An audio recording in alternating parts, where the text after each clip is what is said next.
On this group now, we've got quite a few Americans and people from India and all over the world now. It seems to be sort of like picking up a real following.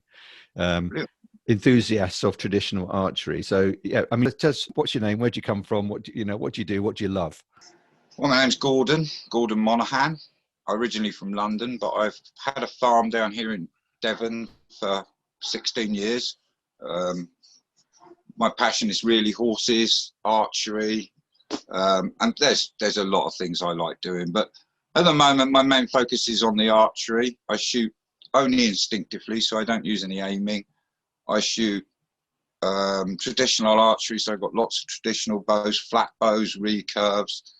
But I've really been taken over the last 4 years by the Eastern archery. So using thumb release, Slavic release. I think that's now about 80% of my training.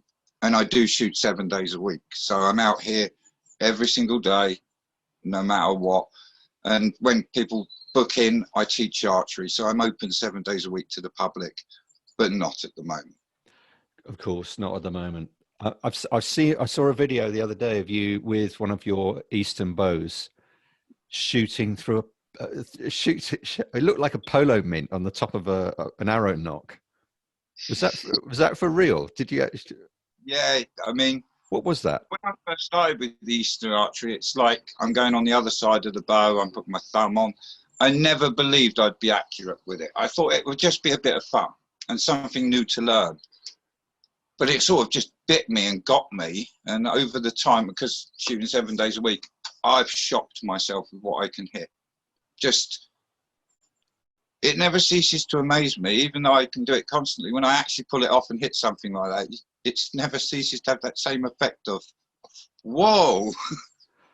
I think it's like throwing a knife and the knife goes in the board. It still pleases me as it did when I was 8 years old. Are you kind of extra surprised by the fact that it's a small bow with a very different style of release? I mean, I don't automatically associate horseback style archery as being super accurate. I associate it with being fast and efficient, but not super accurate. But you seem to have broken that myth wide open. I couldn't believe it. I think a lot of people have, because I watch people that are far more experienced in this than me. It shocked me actually, because I'm here on my own. I sort of teach myself. I taught myself the trad archery completely from scratch, because it was way back in the old days when there was no Facebook for me or places to learn. I just got a bow from Quicks Archery and kept the same bow for 7 years and just shot it until I thought I was good enough to get a new bow. But with Eastern archery, that I watched things, I learned things, and it's escalated, and the accuracy I'm getting off it now is actually better than my old trad archery. I've just been doing that today. I kind of got to now balance a little bit my training, because that one has taken over now. The Eastern archery has taken over on accuracy. Don't you include Eastern archery with under the sort of trad bracket? Yes, of course. It's traditional for a lot of nations, a lot of cultures, so it's their tradition. So yes, it's a very traditional archery, and I teach. At first I thought, well, not so many people may want to learn this thumb release and everything, but wow, so many people have took to it and have actually gone out and bought Eastern bows. But the bow forms are so nice, aren't they? They're so attractive. That Assyrian bow shape. I know there's loads of different. There's Mongol. There's Hungarian style. Magyar style, and all of that sort of stuff. But the bows just look delightful, don't they? That's the problem with all archery bows.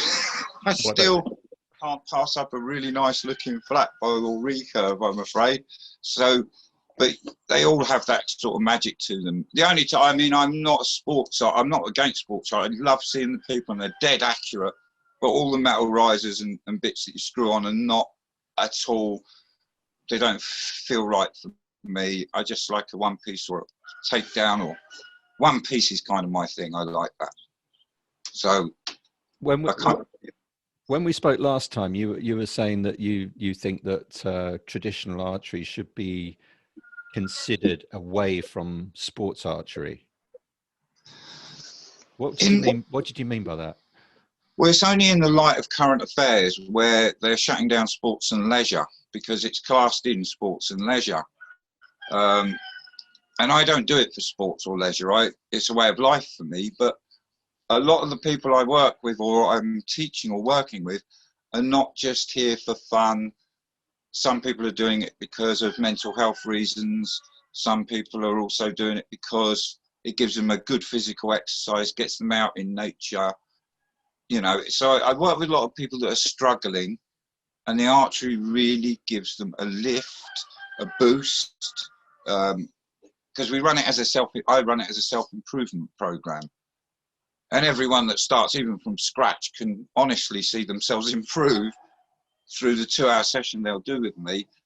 They will definitely see their own improvement, and it's all caused by them. So it's a very empowering thing.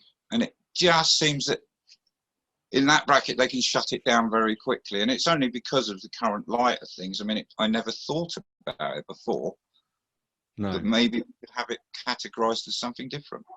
Yeah, I mean, we've got a, you know, we're up in, you know, just outside London, as you know, and there are people at our club that have really wanted to keep the club open, and for one reason and one reason only, is that it is their life, and it is absolutely essential to keeping their headspace right, and to keep their mental health in check.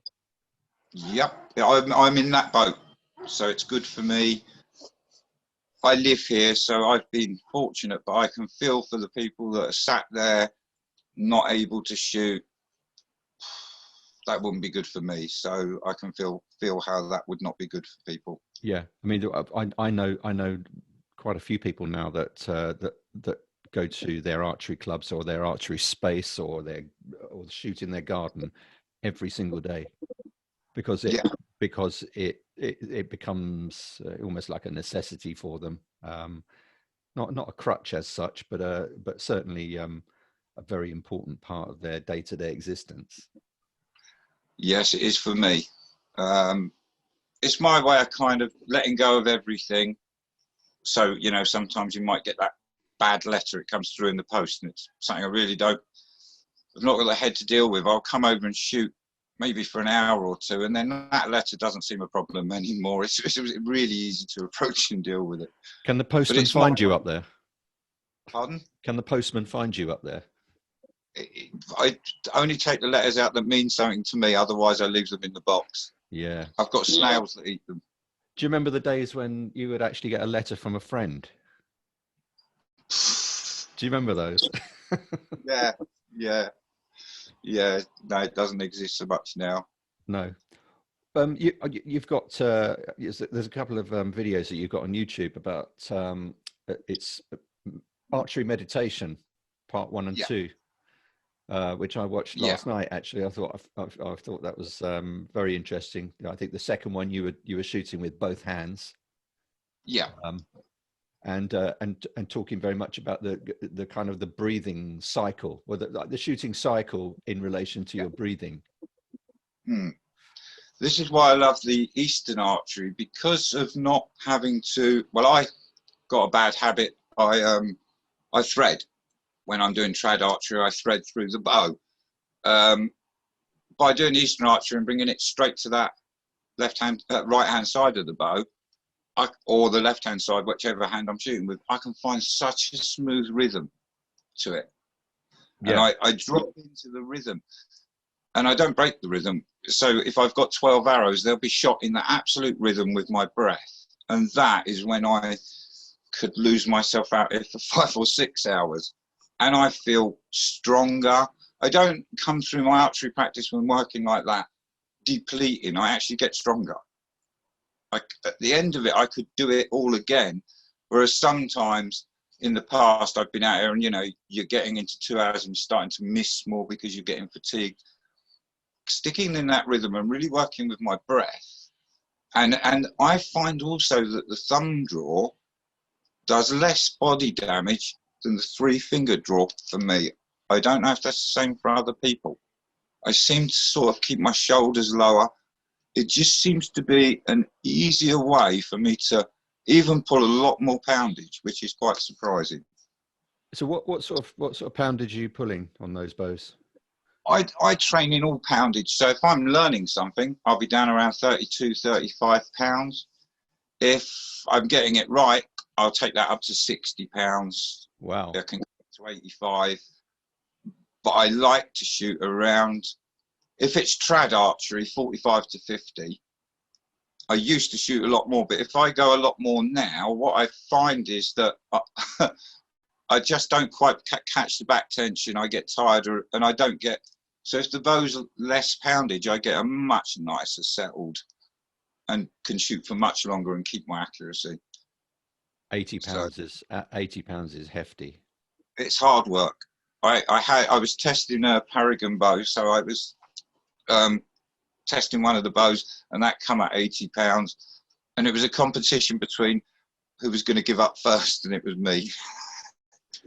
It was definitely a lot of work. Do you own a Groza, Hungarian Groza? Not yet. Not yet. It's definitely on my list. I've got a space. I've got a space in my shed.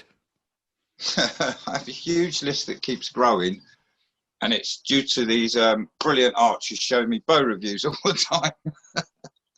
And my choice, of course, to watch them. Yes. I'll tell you one thing that did shock me. When I started shooting left-handed, again, same as the Eastern archery, I wrote it off as a bit of fun and a bit of balance. And now, on thumb release, I'm as accurate, if not more accurate, with my left hand, and I cannot answer why. It's another shock. Is that because maybe because the whole kind of thumb release, kind of the shooting style is something that you've taken up as a relatively new thing, and that you haven't got that kind of embedded muscle memory that you would have from other styles? So you've just been able to transpose that across to the left side. I don't know what I'm talking about. I'm just talking. Well, when I first went to the left side, I went for just a standard sort of Western style 3-finger release off the left side because I didn't expect nothing from it. I was just experimenting and playing at first. And then I thought, well, I've got to push it to Slavic and thumb release. I started to do it in thumb release and the accuracy soared. And I can't really explain, but I'm not quite as strong and as I can't take the same punishment on my thumb. But wow, the accuracy is soaring. And there's a little bit of internal conflict. It's almost like jealousy inside where I'm like, my right-handed part of my brain is going, I can't accept that. Fair enough. That's the discipline of practicing your form, isn't it? Over and over and over. Yes. And being self-aware enough to correct it. Well, what I do a lot as well is I also break my form. So I shoot a lot. Well, I'll shoot from my waist. Or instead of coming up and having a draw here, the draw will be down here. And if I do that for a week, I'll become just as accurate. And if I shoot from my waist for a week, I can't say I'll be just as accurate, but it does. It's that shock factor again of, I can't believe I'm just hitting that. Have you ever been approached for film and TV work? Yeah, on things I wasn't really doing anymore. I've done it for martial arts. But not archery or anything. Are you friends with Wolfie Hughes? Oh, I'm friends with him on Facebook, but I've not personally met him. No, he's another interesting character, though. I'd like to, because I know he's got horses and. Yes, yeah, but he seems to have gone down that route of being, kind of like a TV and kind of movie. Sort of action sort of stunt guy, I think. from what I can see on his social media. But yeah, it'd be an interesting conversation to have, because he kind of like you say, he's into horses and horse archery, but come up through the ranks of other styles as well, I believe. Yeah, he's been around a while and he's been shooting a long time. That's next for me, by the way, horse archery. Do it. I've done it once before, but not properly. So that was me making it up. And it's a very funny story I'll tell another time, but that's me making it up and definitely not getting it right. I used to go horse riding across Dartmoor when I was a kid, when we used to come down to this uncle's farm in Sticklepath. Yeah. We used to go up to Belston and ride out from there across the kind of rocky landscape with the horses slipping all over the place. So good luck with a bow in your hand. Oh, I've got a field that I can do it in. That's the only probably flat field that I've got. So I have a safe field. Well, we'll see. I will film it. So good. All the mistakes as well, just to put it in. I'm going to ask you when you're teaching, Gordon, and you might be teaching Eastern styles. What do you look out for? What do you kind of pick people up on the most? What's the biggest mistake if you're kind of picking up an Eastern bow for the first few times? Well, if someone's already an archer, or so let's say I'm taking a trad archer who suddenly said, "Oh, I like what you're doing. I'd like to learn it." Which I must say, a lot of my friends now do have bows. That could be so me. They'll shoot way off to the right. If they're right-handed, it will be going off a lot to the right, and it's just convincing their brain that actually, really, we're only working on the thickness of the bow, because it feels a lot more. So they think they're way shooting. It's making them small adjustments. So just that's to get someone who's already shooting, that's already grounding all the body memory. You're going against it a bit, and it's keeping them going, but they don't just want to throw it on the floor and say that doesn't work. So what would that be? Would that be threading onto their finger, or slapping it onto their thumb, the thumb side of the bow? It'll be the thumb side of the bow, which is completely alien to me. It feels it, but it really did to me as well. I've got to be honest. When I started, I thought, yeah, I don't know about this, but now, it's addictive. It's it's kind of taken over really a little bit, but I still teach and shoot a lot of trad archery. I do love it. So what do you think, once all this lockdown shite goes away and we emerge from the other side, what would be your plans for the summer? I'd like to bring a few things together here. I've got a 26-acre range, so I'm going to do for the traditional archery shelf bow shooters a 3D shoot. So get some people together, do a weekend of it. There's camping here as well and places to stay. And I'm going to do the same for the thumb release people that want to get together and, learn some stuff and experiment and see different bows, because that's a great way to see different bows as well. And bring other people that have bought them, and you get to go, oh, that's it. So yeah. Bringing people together, eating together. I had a bunch of guys from Israel come over, and that felt like family. That really did feel good. Jim Grizzly was there as well, and it did feel like it was a great week. So what was that, connecting with them online and then just kind of pulling it together? Yeah. So I've had a lot of that, and I one of my plans is to wrap up here at some point and go traveling, take the bow and just go around to different people that are shooting different styles, different countries, film it, have a go at what they're doing, jump on horseback with the Mongolians, whatever. Brilliant. See what a mess I can make of it. I did notice that you have something of a tattoo on the side of your head. Yes. I don't expect you to kind of reveal it now, but it's has it got a story behind it? Well, they all sort of. I used to be a tattooist, Okay. and that's not the first one on my head. I have one right on the back as well. And I just sort of liked them, and I had one of those mad moments and just done it. So it's a pirate flag. Did it hurt? Yeah. So there's always a story to it. I've got to get the other side done now. So yeah, that's that little bit more out of the box. A little bit more over that way. Was that painful? Yes. But the most painful one's always the next one. Yes. Very wise. A painful tattoo because I've pretty much nearly got a bodysuit. And I always say it's the next one. That's the one I remember. Yeah. So. Yeah. Gordon, I'm kind of running out of card space on my cameras because I've spoken to Grizzly Jim today. I've also spoken to Roger Massey, who I know you know.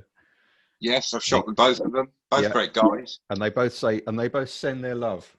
And so yeah, I'm kind of running out of space, so I'll have to kind of terminate. Well, you cut their films down a bit more. I'm joking. I just need bigger cards, basically. And but to that end, it would be really cool if I could call you up again in a couple of weeks and just have part 2 of this conversation. Yeah, okay, I'd like that. Yeah.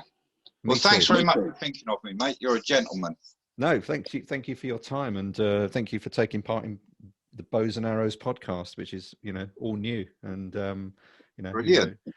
Hopefully people will be kind of commenting and asking questions below this on the Facebook page that we know about, Traditional Archery Fellowship, and if you can keep an eye on that and answer your own questions, that would be brilliant. That would be a lot better than me doing it.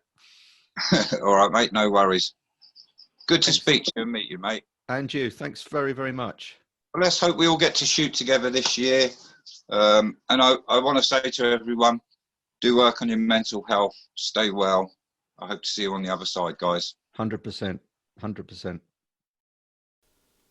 Well, thank you for watching the 3rd edition of Bows and Arrows video podcast for Traditional Archery. We've been talking to Gordon Monahagn from Dartmoor Archery. If you want to get in touch with him, please do so.